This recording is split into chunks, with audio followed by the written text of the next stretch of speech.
You've mastered your career, now it's time to master connection. Mentality was built for men who don't settle, not in business and definitely not in love. We work with top-tier professionals who've personally vetted high-value women who are beautiful, successful, and seriously ready to meet the right guy. Every introduction is intentional, designed for chemistry and compatibility with women who match your energy and ambition. You'll gain access to exclusive events, expert insight, and real opportunities to meet women who belong in your world. Don't just date. Upgrade the way you connect. Join Mentality today. Hey guys, I just want to welcome you to another episode of Dating Intelligence, and it's going to be a great topic today, but obviously before we get started with the topic of the day, I just want to share with everyone, I just launched this new company. It's a new brand that I'm doing, and that's what's been keeping me busy and off podcasting for a moment. So April 1st, I launched this new company, and it's a new referral database for men, which is called Mentality. And what I want to do with this, guys, is just basically for guys in their 40s and 50s. We use that term high value all the time, but it's literally just for men in their 40s and 50s who are looking to date of their own age. And it's basically a referral database in which I am working with hundreds of matchmakers around the world, which is giving you guys the opportunity to date some of their amazing clients that are actually looking for their right fit for right now. So if you guys are interested, please go to datingmentality.com, check it out, and we can start from there. But once again, it's getting a lot of really good hype. It's getting a lot of great attention, and people are really, really interested in what I'm doing here. So off of that note, I'm going to segue into my guest today, and she's an amazing woman. So I'm going to give her due diligence of her great intro that I'm going to read right now. So my guest host today brings over 20 years of experience in the dating industry and is an expert at breaking down the do's and don'ts of modern relationships. As a respected life and relationship coach, she has shared her insights on numerous television programs and contributed advice columns to a wide range of media outlets. A former runway model, she combines her unique perspective on self-love and relationships with a deep understanding of personal worth. Please welcome the amazing Donna Barnes to my show. Hello, Donna. How are you? Awesome. Thank you. It's so nice to be here with you. You're very welcome. I had this other amazing intro, but I thought that would actually do justice. She's easy on the eye. She's amazing. I've already had all this time to speak with her before all this. And I just have to say, I just really love our conversation that we've had when we first met and everything. And I'm just really happy that we can do a show together. Well, thank you. Right back at you. You're so easy to talk to and easy on the eyes yourself. And I appreciate that. Great smile and the whole 9 yards, right? Thank you. So Donna, we're doing this like coast to coast here. You're on the East Coast, I'm on the West Coast. I mean, there's usually some sort of battles going on here. What are we going to do about this today? We're going to try to mesh our worlds together? Right. Well, I did live in Los Angeles for 6 years. So I do a little bit of the West Coast too. I like that, right? The biggest thing about the West Coast, not to get off topic, but is that the sun goes down over the ocean instead of coming up over the ocean, right? That is true. I'm exactly a morning person, right? Right, So that is true. I saw many more sunsets than I have sunrises. Right? We get the most beautiful sunsets. I know you guys probably get the most amazing sunrises. So it's just like that opposite sort of thing. But I like the fact that you're bi-coastal and that, you have, both cities really well, as I do as well. And I love both cities. But I have to say that I think I am a true Californian now. I really love the West Coast. Yeah. Well, there's a lot to love about the West Coast, I have to say. But, I'm originally from the suburbs of Philadelphia, so I just, there's an East Coast, West Coast vibe. There just is, and I do think I'm a little more East Coast, right? Although, right. Funny about that, because I lived in Manhattan the majority of my adult life, right? And I foolishly didn't buy something in the 80s, which is why I'm back in Philadelphia now, because, it's not as affordable as it was in the 80s. But, people, the whole time I was in New York, if you asked me where I'm from, I'd say Philadelphia. But the whole time I was in Los Angeles, if you asked me where I was from, I'd say New York. That's really funny. Where I had come from, right? Right. So isn't it a weird thing where people it's like, when do we know that it's time to say that we're actually from a certain place? It's like, I feel like this is like a never ending question for most topics. Obviously I'm from Texas, but so when people ask me where I'm from, I'm like, I'm from Texas, but I'm like, I've been here for 20 years. So I think I'm from California now, but I always tell people I'm from Texas though. Why is that? Well, it's because you grew up there, I think. And that's why I grew up in Philadelphia. So, and I'm a big Philadelphia sports fan, which is the best thing about being back in Philadelphia, right? But But I consider myself a displaced New Yorker because I moved to New York as a teenager because a modeling agency signed me and got me my first apartment, right? And I spent the majority of my adult life in New York. So that's where I first chose to live, right? So I feel like, yeah, I tell people I'm a displaced New Yorker, but I'm originally from Philadelphia. Okay. All right. Well, how's Philly right about now? What's going on there? What have you let my audience know what you've been up to? I've been running a lot, and I had recently started my own podcast, right? So I've been shooting podcasts, and I, enjoy this time of year. It's nicer to get out and run, although it's been raining for 3 days, which I'm just a little bit over at the moment. Okay. So, yeah. Okay. Well, I've been following your stuff on LinkedIn. Like, I think you're putting little clips of your work, your podcast work. Because I know you've been doing consecutive days in a row. Which, guys, you need to get on. Look at Donna Barnes's stuff. Go to LinkedIn, look her up, but you can get her little clips from there. Donna, I'm not sure where else you're putting your clips right now, but that's where I see them, and they're very informative. She's doing something different every day. Do you want to tell people what you're trying to do a little bit more with that? Yeah, thanks. I largely make my topics about either things because I've been coaching people for 18 years now. Mm-hmm. So if I have a conversation with a client that I feel like is something that a lot of people could relate to or struggle with, then that's usually what I make a video about. But I've also invited my YouTube channel, at Donna Barnes, I invite comments on my videos so that if somebody has a good idea, then I'll make a video about that, right? So that's great. It's interactive with my listeners. Okay, it's discipline, people. You have to be disciplined. You hear what she's saying? Like, she gets on every day and does a new topic every day, which is not easy to do by yourself, by the way, either, though. So I can't get on by myself and do a whole 20 or whatever minutes. I don't know how long you're doing them for, but I just can't ever get on and do them by myself. I mean, I can toot my own horn all day. I'm really good at that. But just getting on that long, I'm like, what are we going to talk about? Well, I have a notepad that I constantly write down ideas of what I want to talk about. So that helps. And because, I was an actor, I studied acting. I did the whole Meisner thing. The camera is just a comfortable medium for me. So I actually do prefer to have someone to talk to. It just makes it more fun. But to just sit and talk to the camera is as if I'm talking to someone. So, I try 20 minutes. It depends on if I run out of things to say. Okay. And then right after you're done, are you putting them out right away, right after? Is it unedited? You just go for it? No, I actually spend a good amount of time editing because I do frequently repeat things, and then I look at the two versions and see which version had the most complete idea in it. Because in watching myself back, I noticed sometimes I trail off, my brain's just ahead, so I know what I was saying, and I don't always finish the thought, right? So I which is good. Just means you have a lot to say. That's all it means. It's you have a lot to say, and it is hard to keep up with kind of where we're. Sometimes it's I trail off to something different all the time as well, but it's not easy all the time.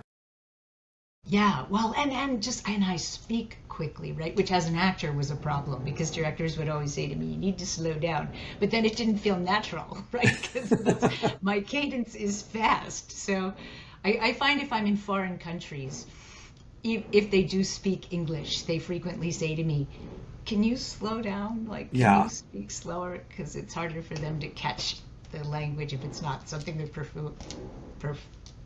fluid in. Right. So, I'm guilty of that as well. I'm hugely guilty of that. Everyone always, they look at me and I'm talking and they're just you just see their eyes get bigger and bigger because they're trying to really figure out what I'm trying to say. And I just go, especially when, well, I'm sure you the same way when we get really excited. It's just almost just like the run-on sentence that never ends. That whole thing. Yes, of course. But I think that's why you and I jive so well together, right? Because we're extroverts. I mean, you can't help it. Right? You can't help it. Yeah. So, I mean, it's once I'm on a subject matter that I fully love to talk about, it's just I get so excited. All of a sudden it's the cadence goes, it's like a roller coaster ride. Yeah, I say the same thing. I could talk about relationships all day. Give me a topic. We'll hit it, right? Me as well. All right, well, let's start talking about some. We'll jump into a couple of things here. So what is something that, and guys, we have a subject of a topic that we're going to talk about. So today's topic, we'll just jump right into right now, and Donna, we'll just ebb and flow through this thing. But it's called basically, a lot of guys always want to know how many men have women been with? So, and it's always been since the beginning of time, since the beginning of time, with Adam and Eve, probably. It's just that whole thing where it's like people, the guys, we always want to know how many guys a woman has been with, the ones that we're dating. And so let's touch upon that topic today, because I know we're going to get a lot of comments on this one after this episode, but also some positive, I'm sure some negative, but I have a lot to say about it. I'm sure as you do as well, but I'm going to let you lead on this one, Donna. So what are your thoughts on that? Well, honestly, you can never change anything that happened even 5 minutes ago. So to stress yourself about anything that you can't change, I think is ridiculous. So yeah, I had made a video years ago called, don't ever ask her how many men she's slept with. And now they call it body count, right? But like, I've gotten so much pushback from men that think they need to know that. They need to know if she's pure. They need to know if it and like, honestly, I think they just need to know, has she been safe?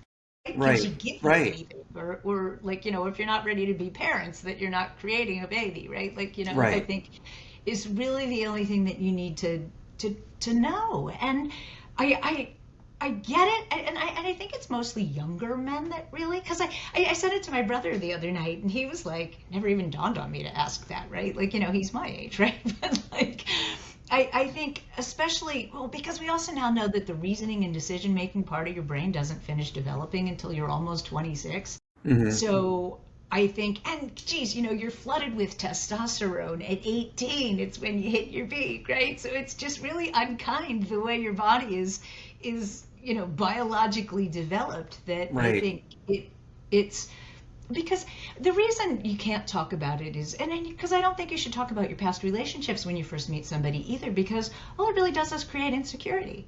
Yeah. Right? Like, and jealousy, insecurity and jealousy, like the two demons and devils of the relationship world. So well, yeah, especially if you're with a girl that you're not sure that she's all that much into you, and now you start asking about these other guys, and then you feel insecure about these other guys, and then like, are they better than me, or what did he have that I didn't have? And like, I think it's just a slippery subject to just head down the road of that. I agree. And like I said, and I'm going to go off of what you just said too. My thoughts and feelings of it on all of it is like, first and foremost, it's that thing where, when guys have the body count, we slept with a lot of women, whatever it may be, it's like, we're gods, we're like, yes, we're getting high five, we're doing this. But when a woman does like, oh, you look down on her, she's a slut, she's this, it's shameful, da da da, how could you? She's not marriage material. All these things come up because it's just, once again, it's just like, there's not a balance to this whole situation here, where women need to be a certain way and men are supposed to be this way. But it's like,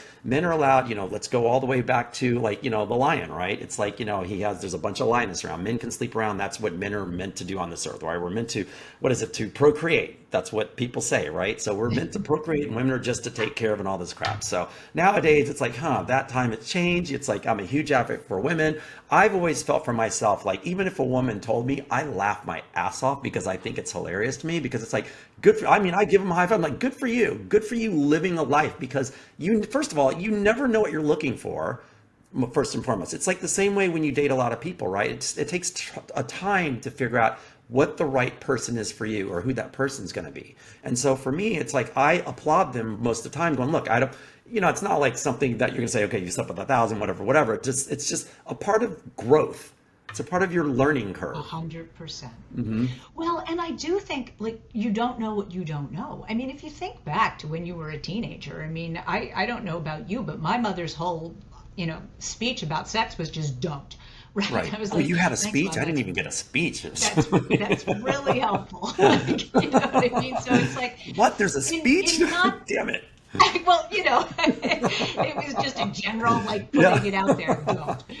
But depending on what you're raised, like, religion-wise, you're supposed to meet your one person and save yourself for him, and then spend the rest of your lives together. And I just think in today's world, that's really bad advice to give a young child. Mm-hmm. I'd rather, in fact, one of my favorite coaching clients was a 15-year-old girl who's beautiful, whose widowed father hired me. This was in New York, because he said, she's asking me questions I don't know how to answer, right? So, and I went to their apartment, which I don't usually do, and she waited until her dad was in the other room, and she turned and she said to me, all boys want is sex.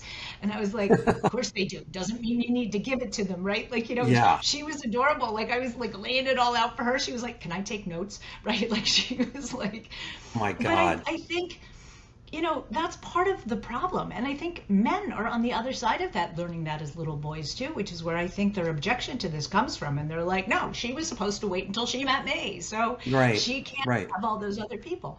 But be careful what you wish for, because I think with experience comes knowledge. And I think you don't know what you don't know. And the more relationships in general that you have, the more you learn about what could be right for you and who you want to spend your time with. And then look, I'm sorry, sex does matter.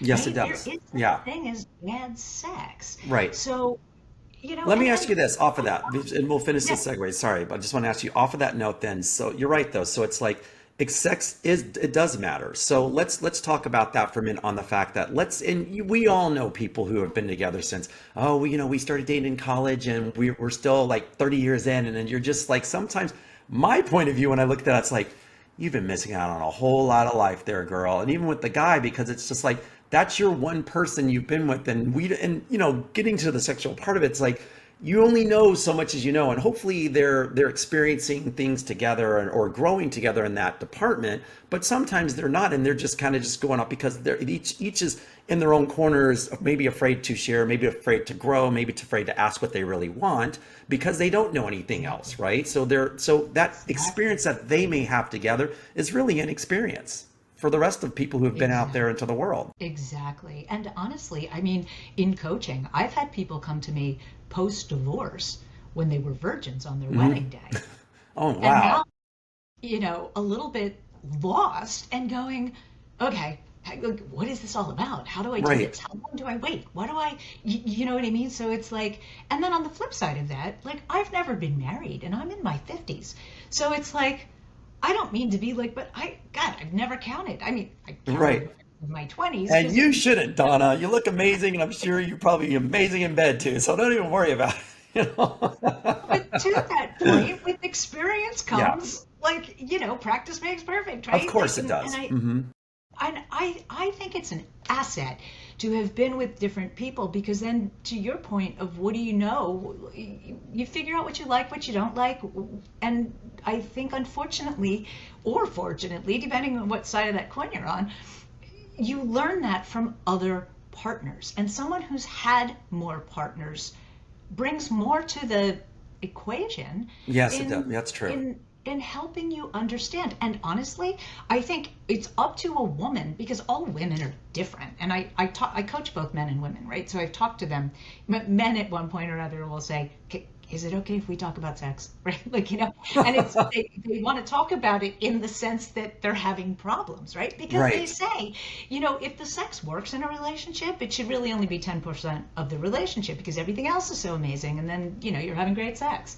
But if the sex doesn't work, it becomes 90% of the relationship, because now Yeah. it's focused on that you're It's not the elephant getting in the room. enough. It's the elephant in the room. Hmm. It is the elephant in the room, right? So I think, as a woman, like, because all women are different. I think it's basically the same for guys, but like, women are all different. So Yeah. you really need to know for yourself what it is that you need, and then to be able to ask for it. Because I think, that's a thing too, right? Like, it's like, I think it's great if I'm with a guy who's like, what do you like? Right? Right. Like, Yep. it's like, Yeah. I think you don't know what you don't know, right? If you Right. don't ask, then I mean, it's what's the not. saying? It's like But if you're the smartest one in the room, then it's just like you're not learning anything, right? So, and I hear you on that, and I agree with you. Like I wholeheartedly agree with you, and it's that thing where, like you said it correctly, where let's go from the guy's point of view. It's that thing where, for myself, like, yes, all women are different. Like everyone I've been with or whatever it may be, it's like there's all different. They're all different experiences, but what you do know, it's the fact that for myself, it's like, I grow and learn from each of those experiences, and like, especially knowing what I like versus, and also wanting to know more of what my partner wants as well, what she likes. So that's where the communication comes in as well, as far as that goes. And if there's someone that's, let's say new, or someone who's been married for that long, like I said earlier, hopefully they're seeking some help to make the sexual relationship better. But if it's, and in these situations where a guy asks a girl and she goes, well, I've only been with two people. And he's like, yes, I got this girl. She's only been with two people. Now at this point in time, he doesn't even know what the hell he's doing right or wrong because she's too inexperienced to even voice, okay, I guess this is what this is supposed to be like. But at the same time, they could be like, it just doesn't feel right. It's not fun. It's not this.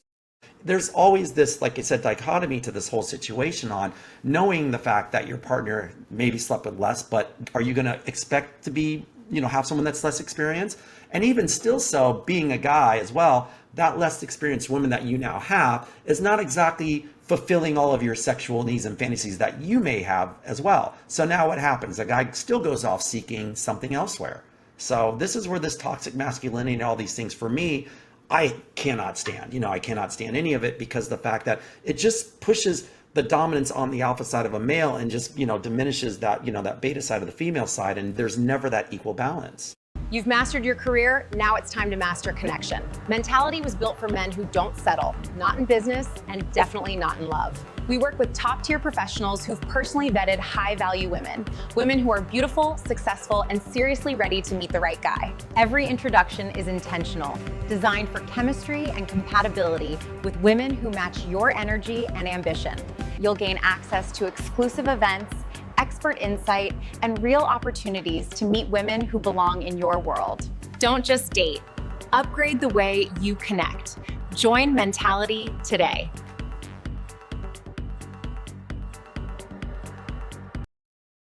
Well, and to that point, right? Like years ago, I was dating a guy who's a very dear friend. I'd met his wife. She was really lovely. We'd all gone out to dinner and stuff. And then I was out with just my guy one night, and this guy came. And he had the Penthouse magazine and was showing us the picture of the girl and was telling us how he just hooked up with her and he was so excited. And like, I didn't say it to him because I didn't think it was my place, but I said to my guy, I was like, wait, he's married. We met his wife. She's adorable. Right. And he said to me, yeah, no, we've talked about it. He was like, oh, my wife, she's the virginal. She's the mother of my children. Like, I can't be, naughty with her. Right. So instead he cheated with these, more, I guess, sexually fantasized type women, of course, right? So, and right. like as coaches, we've seen this a lot happen, and it's just like, it's like, where does this stop at there, or where is there going to be the balance there? This is for myself why I love strong, independent women who know what they want. They've been around the block. I'm going to put it that way. They've been around the block, but they're also amazing women who share, when we're in the bedroom, they communicate well outside the bedroom. That to me is a relationship. That's something that I want to foster. And it keeps me from wanting to wander, at the same time. So because of that as well. Well, and I think it's all about, who are you today, right? Because I'm fiercely loyal. If I'm in a relationship, I'm in. And I am not even looking at anybody else. I could care less about anybody else. So that's what they really need to look at, right? And and unfortunately, I've had men that, because look, I'm genetically blessed. I feel so blessed for the hand that I was dealt, right? But like, I get unnecessary attention sometimes when I'm out. I'm sure. And I need a man who knows that I'm with him and I'm not looking who else is in the bar, because I can't even tell you how many times I've had it, that I kicked to the curb because I get blamed for that, right? Yeah, They're like, right. oh, you see that guy? Do you like that guy? Right? Like, and it's like, I can't control. Right. And it shouldn't be that way. And I agree with you. I hear you and I understand that. And this is why, once again, from both sides, I love what you just said right there, by the way, and this is where, like, I always tell everyone, when people look at me, they go, man, Chris, you're like an anomaly, blah, blah, blah. Like, my partner, she allows me to, when I'm out, she knows, like, she's going to get hit on all the time.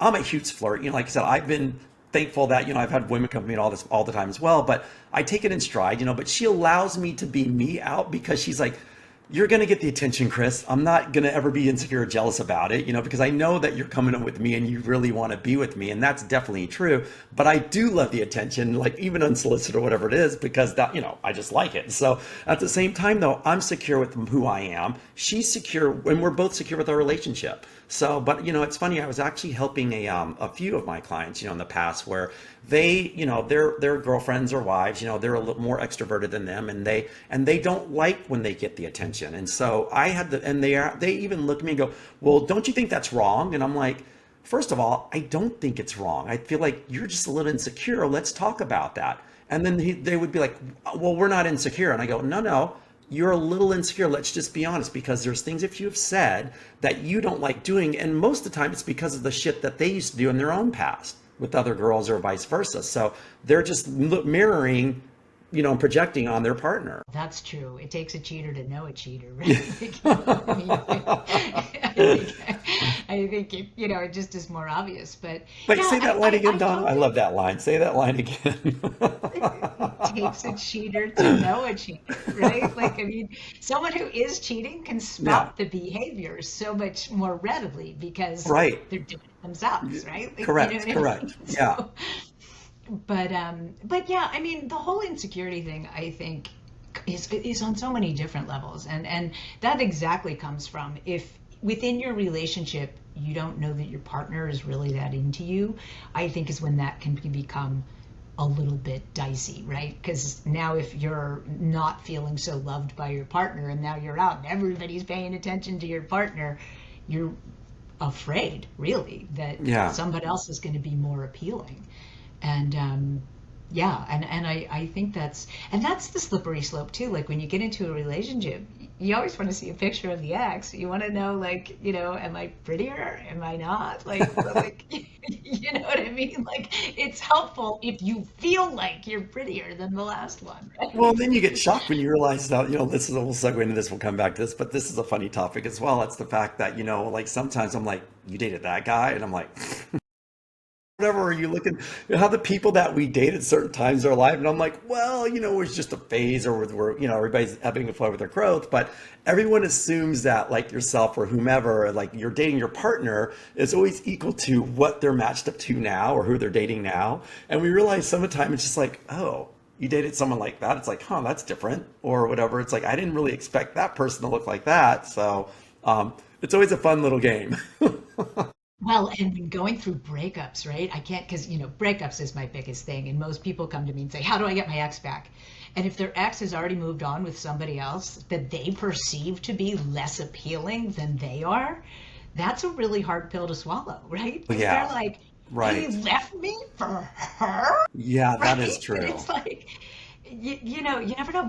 But to that point, unfortunately, there are some men. There was a song years ago that said, like, never make a pretty woman your wife if you want to be happy for the rest of your life, right? Like, and I think, like, unfortunately, there's a lot of truth in that for some people, that they just feel like, if she's not the hottest girl in the room, I don't have to worry about every other guy trying to steal her away from me, right? Right. So, unfortunately, that's not always the case. Like I said, guys will jump on anything some of the time. So there's always 1,000 guys to every one ever that's going on there. Yeah, exactly. How would you tell someone, like, what would you coach your clients basically then of someone who says, look, you know what, I asked her how many guys she slept with, she's like, she, most of the time it's going to be that conversation of, why do you want to know? That's how it's always going to start. Obviously, if the guy keeps pushing or whatever, I usually don't know how many, if the woman is really telling the truth or whatever they're going to say. So they're going to give a number that they feel is going to be quite, what's the word I'm looking for? Acceptable. Yeah, acceptable, but no number is ever acceptable to most people. So so that's the hard topic. So what would you tell most women on how to handle that topic when the guy asks, what do you do? I mean, and quite frankly, I'll add the second layer to this question. What do we tell a woman what to do? And then the second part is that once the guy asks the question, and whatever you tell them, it's always going to be some stigma in their mind of like, okay, it's going to bother them. So how do you get past that trust and insecurity and jealousy at this point in time? What would you tell your clients? I tell my clients not to answer that question. I think people ask questions all the time that they're not entitled to get an answer for.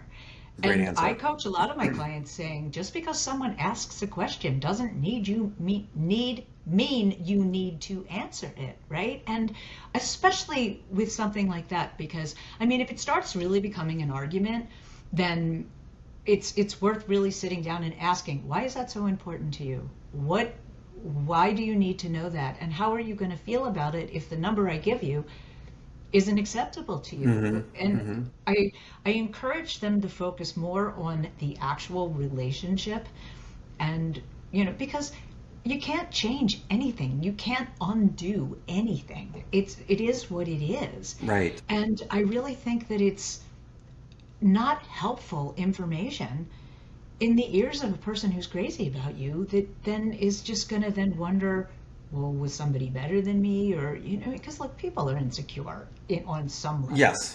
Right. There's always something about, and if it happens to be your Achilles heel, like the thing that you're most uncomfortable about, right?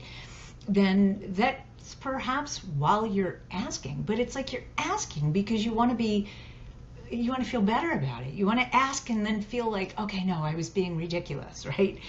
But what if that's not true? What if she has slept with a lot of people? What if she's been raped and she's not ready to talk about that, right? Because unfortunately, I mean, I don't want to go down a dark hole, but like, unfortunately, there's a lot of sexual abuse. Yes, there is. That then changes that for people. Like for a little girl who's in church or wherever she is learning that you're not supposed to have sex until you get married, but somebody's already had their way with her when she didn't know what the heck it was and she couldn't talk to anybody about it. Like, right? Like, I mean, that opens a whole other can of worms. And then a lot of girls who are sexually abused become very sexually active because they need to control it. Right. Right? Agreed. Mm-hmm. So now if you're in love with this girl who's done a lot of self-growth and worked on a lot of that stuff, right? They call them survivors because it's something that they have to work on, right? That, like, I like the word empowered. But now you're asking a question out of context of how that number came to be. And I don't know that you need that whole life history. So unless you're willing to sit and talk about all that, and I don't want women to have to feel like they have to justify what they've done because they're with somebody who's highly judgmental. Of course. That's not that. It's not loving, and it's not being a partner, and quite frankly, as most women say, it's not making her feel safe. That's all. Right. It's like you're not in her corner. You're not making her feel safe. So that's just the best way to put that as well. Yeah, exactly. So yeah, I do think that, like, do you feel loved is the best question to ask about the quality of your relationship, and as a coach, especially people coming to me wanting their ex back. It's amazing to me how many people start telling me about their relationship, and I enlighten them that was an abusive relationship because they didn't realize it, right? Like people think, oh yeah, well, he never hit me, but words can be just as damaging, if not more so, right? So I think, verbal abuse is really common, and people don't recognize it as abuse. Right. Yeah, I agree with that. That's pretty well said, Donna. Thank you. And like, guys, basically, there's, just if this does happen to you or has happened to you, really think about, what the motive is behind it, first of all, because, like I said, there's guys, once again, it's just like, you don't need to so here's my take on it, especially for the guy's point of view. I always say that it's like, look, it's just when you date someone, and I might have said this a little bit earlier, it's like, you're dating that person from that moment. We all want to know about someone's past because that's how we learn about that person you're with and if they're going to be compatible with you, if they're going to be a fit for you guys moving forward. And quite frankly, stories are just great, and fun, and it makes the person who they are, right? So with that being said, it's like, I always say that and I did this at a very young age. It's like, look, every time I date someone new, we're starting from ground zero at that moment moving forward now, because we're meeting at the same time. We're trying to mesh our stories together to see if we're going to be a good fit for each other down the road. So for you guys to ask that question, it's if you're asking it, and here's the way that I say it, if you're asking it in order to make your partner feel that, look, whatever you've done in your past, I got your back. I want to make you feel safe, because sometimes you do see people who might have had something traumatic happen or whatever, and they're not opening up as much. But if you're being very insightful, very intuitive, very highly emotional, intelligent, you can actually maybe say, look, whatever it was, whatever happened, I still am here for you. That's all. So when that topic comes up in all of my relationships, not in that way, because I never asked that question, I always know when I feel like I need to make the person that I'm with feel more, to take their walls down, in other words, right? To take that wall down, feel a little more vulnerable. They can tell me anything. I need to open them up by letting them know that I am here no matter what you tell me. It does not matter. I am still here. And that's making that person let those walls down, not feel insecure about the relationship, not insecure about whatever happened in their past, because everyone changes over time. You know, who I am today, I'm not the same person I was. You know, like I've gone through my growth. I've cheated my ass off. I've done this. I've done that. You know, like I said, cheaters will always know all this shit like that. But I always knew through and through that I would never be a hypocrite and never judge someone for what they've done. Because you need to look in the mirror first and think about what you're doing now or what you've done in your past, and don't push that on the other person. That's an excellent point because Drop the mic. Boom-ah. There we go. exactly, yeah. I mean, really, it's like, what have you done in your life that you're going to seek Right. judgment of somebody else, right? Exactly. Like, I really never think, judge. I never judge anyone for that. So, yeah, I really try not to. I mean, in coaching, you can't be judgmental, right? Or you shouldn't be, like, but wait a minute. I didn't but get that when I really, got my certification, Donna. What'd you just? We're not supposed to judge. What? I know, right? Damn it. I know. I know, right? Yeah. But yeah, I mean, and also too, like, I mean, if you think about it, is like a job interview. When you interview for a job, you're hired based on your experience that makes you qualified for that job. And it's exactly the same thing with relationships, right? The more relationships you have, the more qualified you are to have a good one, unless Right. you've just never done Hopefully. any self-growth Let's say at all. hopefully have a Like, good one. it's like, but Or else I've we long wouldn't have a said, like, job. I mean, we wouldn't have a job done if there were good ones all the time. We'd just be like, what are we going to do now? I know exactly. Yeah, if people knew how to have good relationships, we'd have to do something else, right? Like, yeah. But yeah, I think that that's so true though, right? Like I think the more you go through, the more you learn. And I've long said that if it's not broke, don't fix it. Most Yeah. people don't want to do self-growth work until they've had their heart ripped out, right? Like, have you had your heart broken is a defining question, because I think pre-heartbreak, you're a little bit superficial, right? You Right. just don't Yeah. really get it. You're just kind of coasting along. But once you know what it's like, then, and you don't wish that pain, No. unless you're a sociopath or something, you don't wish that pain on anybody, right? So I definitely, I think there's value in having heart wounds, right? Right. Because it doesn't kill you, makes you stronger, right? Yeah, So, and I hear you on that. And also, now here's a question for this topic as well. Let's talk about judgment. Let's talk about, why guys feel once again that it's like, with their peers or whomever they may be hanging out with, they're feeling, obviously, well, when you're with someone, you don't want to get judgment from your friends. So like any case, it's back to that whole, fifth grade, sixth grade, middle school mentality of like going, well, I just want to fit in and I want to just like, I don't want to be the guy who's not, being like the cool guy here. So, so there's a lot of judgment behind him. These are where most of these attributes are learned from as well. It's like I've met some of the most amazing, most caring guys, who are just sincere and they have, a pretty good emotional intelligence. But when they're around their guy friends, they're a bunch of fucking dickheads. You know what I mean? It's just like all of a sudden you're like, where this and women have seen it with their husbands or whatever it may be. It's like all of a sudden they're just like, why are you acting like this? This is not the guy I'm with right now, because everyone puts on some sort of show, because we don't want to be the one who's going to be judged for not being the cool guy or the masculine guy or whatever it may be. So. right. Well, and to that exact point, I can't even tell you how many people told me that they knew on their wedding day that they were making the biggest mistake of their life, largely because of peer pressure, right? They say, guys especially will say, all my friends were getting married and I just felt like I was supposed to do that. So Yeah. they married the person that they were with because they thought they were supposed to do that, but it wasn't necessarily what they really wanted to do, Right. which I think is a mistake. I've long said part of the reason I never got married was because the guys that I was absolutely crazy about couldn't do that, right? And Okay. like the ones that asked me, I wasn't absolutely crazy about. And I never want to stand at an altar and pledge the rest of my life to somebody unless I believe with every fiber of my being that I can do that, right? Yeah, Like, yeah. And that's I, changed a you lot know, as well, by the way, too. I feel like, society now has a whole different point of view on that, as far as like marriage in general.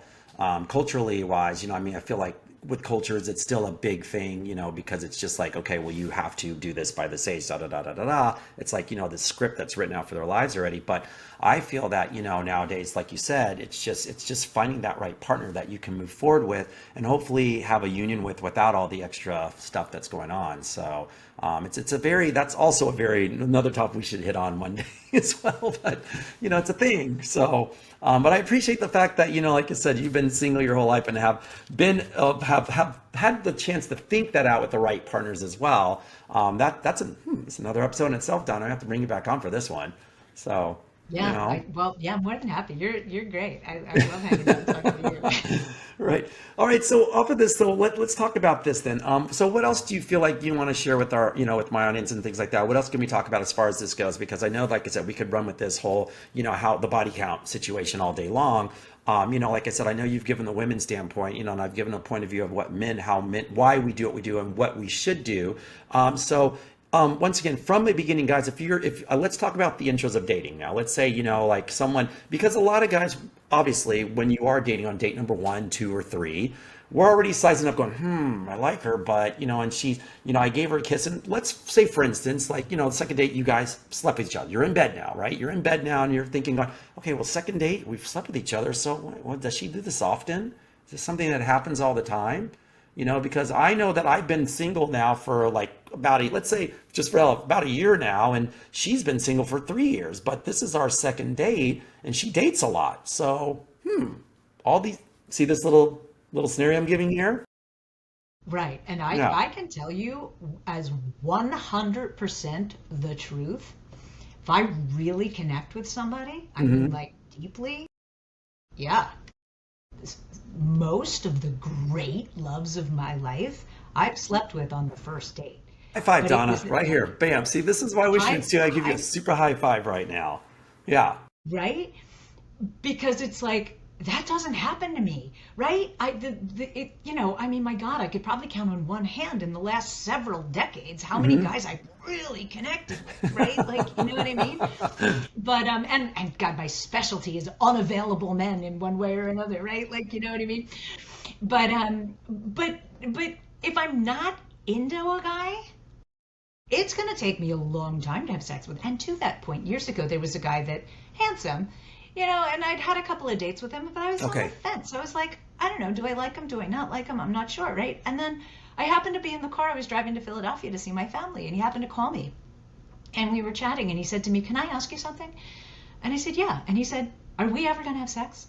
And I was Wow. like, probably not, now that you Right. asked that. Wait, Right? hold Like, on. How long were you guys hanging out? Let's rewind here a little bit. I mean, well, to start with, he'd been part of my crowd. Like, I'd met him at a party or something, and we'd talked, and then he invited me to dinner, and then we'd had dinner maybe like twice. Okay. But I'd known him for a little bit and stuff. But like, But I any hadn't kissing, really any made. there, any like, a little messing around in there, here and there? Well, yeah, kind of. Like I kissed him goodnight, but this is my whole exact point, right? Yeah. It's like chemistry, right? Chemistry. I always say I want my best friend that I can't keep my hands off of. Right. And Yes. I Yeah. can talk to anybody, but the I can't keep my hands off of part is the hard part. Okay. Right? And it's like I just can't fake that. I just can't. So it's like, yeah, but here's the thing too. One of the guys who became one of the greater loves of my life, I was having a great time with, but if I'm honest, like during the date, it was in my head going, I don't know, he's cute. Like, am I attracted to him? Am I Okay. not? I'm All not right. sure. Like, I don't know. But he walked me to my door, in the city, and kissed me goodnight. And he was a hell of a kisser, right? And it was like, oh my God, we had this amazing kiss.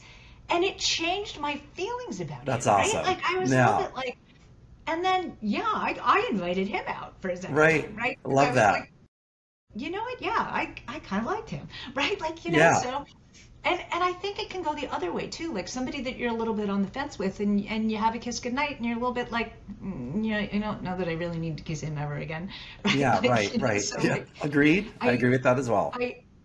so back to the original point of like, yeah, if you sleep together right away, does she do this with everybody? I can't speak for everybody else, but I can speak for me. No, I Yep. absolutely do not do that. And I could give you the number of probably at least 10 or 20 guys that I never slept with because I just didn't want to be honest, right? Like, Got what that. I mean? So, And from the guy's standpoint, for you, just what you said right there, it's like, no, it's like I don't do this often, but you, once again, this was electrifying, whatever, maybe the energies matched up. It's like that person needs to believe what you just said and just go with that. If the topic ever comes like, wow, it's like, even if you said, wow, I've never done this in like forever, it's just like, just go with it. It's like, so once again, it's like, it shouldn't matter on the fact, but once again, but there's a lot of guys out there right now, posting on Instagram or social media, whatever it may be, on, the body count stuff. And like a woman who has a high body count will never make a good wife. It's like, I don't care statistically what the hell you're reading or whatever you're thinking. That's not necessarily true all the time. It's like, first of all, if this woman is with you and she is doing that, then it's like, however it may be, you're with her right now, obviously, right? Right. So if you're just having a good time or fun or whatever it may be, then just chalk it up to that. But if you're really trying to form a really strong relationship, once again, her whole mode of operandus is going to change if she's like, wow, I finally met the guy that I want to be with the rest of my life. All that other stuff is out the window now. So everyone can change when it comes to the right person. Of course. I mean, and look, there's people that are like born again Christians who then decide, they've had sex with a lot of different people, but they decide, okay, yeah, now I'm not going to have sex till I get married. Right. So does that disqualify them because they're not a virgin? Right. I mean, it's like, it's all just, in my opinion, just so ludicrous. And it's so hard to meet somebody that you really connect with. So if you really connect with somebody and you have commonality and you enjoy their company and you're really attracted to them, what does it matter how many other people they've been with before you? Like, it's like, thank you for saying that. I appreciate that. It's the holy grail to me to like really connect with somebody who's also a good choice for me, right? Because that's the whole part. Like, you can meet somebody who's hot and sexy that you're like, yeah, okay, but like maybe just for a little bit. Right, correct, right. But understand that that's the case. Right, but don't look 7 months down the road and go, I made the wrong decision, this guy's a narcissist. It's like, have your fun, but understand what that fun is and just, take it for what it is. Right. Well, and to that point, I think after a long-term relationship that you should have some sort of fun, sexy affair. I agree. With somebody that's wildly inappropriate, because then now the person that you're crazy about wasn't the last person that you were with, which helps you to kind of break that taboo or that, bond thing. And it just helps you move forward. That I think somebody that's just hot and sexy and hot mess, like, is not a bad thing. And I've done that a few times, right? Because it just, I've been there, done that. To the next level. Been there, done right? that. Because then you're ready for somebody when you actually meet somebody who's right for you, right? Agreed. I agree with you there too. Yeah, awesome. guys, Donna's on point today. Donna, you are on point. Let me tell you that. She is absolutely right about a lot of stuff. I'm going to give her 100% today. She's definitely right. Just like I said, don't overthink things first and foremost. I love this space of just like saying, just go with what your gut is telling you, but make the right choices, make the right decisions, obviously, and make sure that you're doing it for you. Don't do it for anyone else, peer pressure, whatever it may be. Allow yourself to, one of the things that I also always tell a lot of my clients as well is that thing where, a lot of them go, I trusted this person or I allowed myself to do this, but maybe I shouldn't do that anymore. It's like, and most of the time I go, look, or, like when someone's in love with someone, they go, it was wrong, we broke up, and now I don't know if I'm going to love again. It's like, don't what's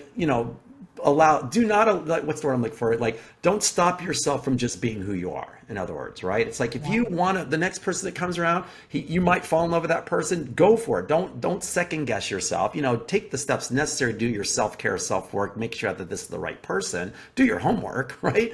But at the same time, it's like, allow yourself to be free.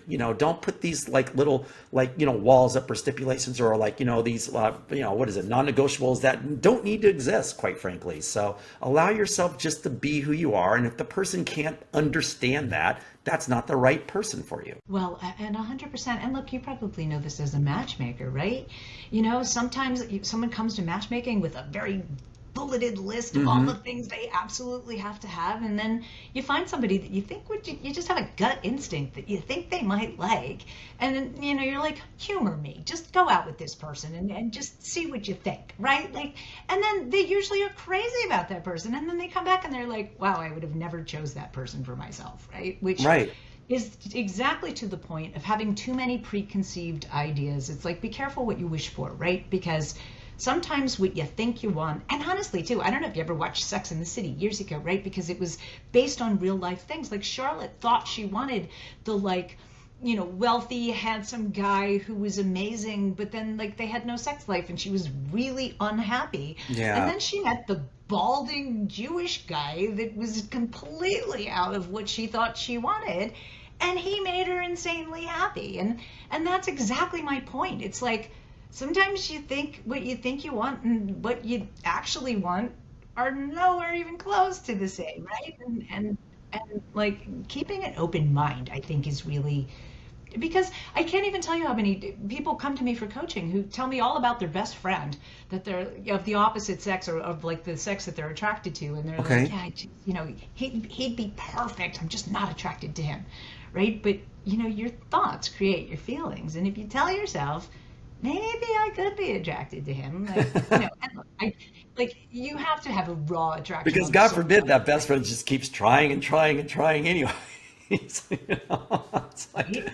Well, yeah, but at the risk of oversharing, sometimes you just need to like get drunk together and like end up in bed, and like, right. And that that's okay sometimes too, then yeah, jump right. starts something, right? Right. I love those stories when people say, "Oh my God, like we've been friends forever and we just never knew." It's like, it depends on where you're at in your life and like situations, but you guys came together for a reason, and the friendship side is definitely working. So, I'm sure that compatibility sometimes does trickle over to the other side. So I get that. Yeah, and timing is everything. I Timing. frequently say sometimes you meet the right person at the wrong time, and you just can't see them because you're stuck on something else, or you're in the middle of something else, or you're just not available. Yeah. And then you run into that person again sometime later, and then now all of a sudden you're like mesmerized, and kind of why didn't I get you before, Yeah, it right? matches up. Totally matches up for sure. I was like, where have you been my whole life? It's like I've been right here. You've just been Right. occupied. You Yeah. weren't paying attention.